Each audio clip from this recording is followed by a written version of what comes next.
Bah, moi, pendant très longtemps, je pense que j'ai mal, compris le problème parce que quand j'ai commencé à être féministe, je me suis dit justement être féministe, c'est être indépendante. Donc être indépendante, c'est refuser qu'on me paye des verres, c'est refuser qu'on me paye des restos et c'est toujours vouloir faire ce 50-50 ou même payer totalement à la place, parce que le 50-50, c'est quand même un peu nul de diviser la note. Et puis même, moi, j'ai été éduquée avec mon père qui se rue sur les notes, parce que c'est un peu à l'oriental, il faut que vraiment payer. Bon, après, c'est un peu partout aussi, mais voilà, c'était comme ça chez nous. Mais du coup, je pense que je l'ai mal compris au début, le combat féministe, en me disant l'indépendance passe par du coup, je dois tout faire toute seule. Mais je pense que c'est pas vraiment ça. Je pense que toute seule, on va arriver à rien, ou en tout cas, on va arriver nulle part.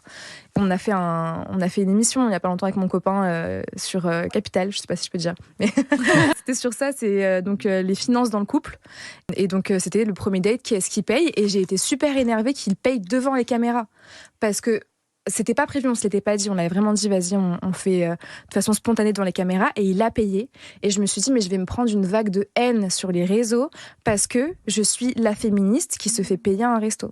Et c'est ça qui est horrible, c'est qu'on est coincé en fait. Quoi qu'il arrive, de toute façon, t'es perdante quand t'es féministe, engagée, visible. Mais Quand t'es ouais. une femme sur les réseaux Oui, Parce sociaux, que voilà. c'est ça, t'auras c'est ils vont toujours dire une oui, manière de courir. tu veux des droits, mais tu veux qu'on te paye le resto. Tu vois, l'échelle qui est mise, tu veux des droits, mais tu veux qu'on t'ouvre la porte. Enfin, on est en train de mettre quand même des droits à la sécurité, des droits fondamentaux, à ce qu'on ne meure pas, euh, en face de la galanterie et de la générosité. Et comme si, parce qu'ils sont galants et généreux, et ils peuvent faire des choses horribles derrière, quoi.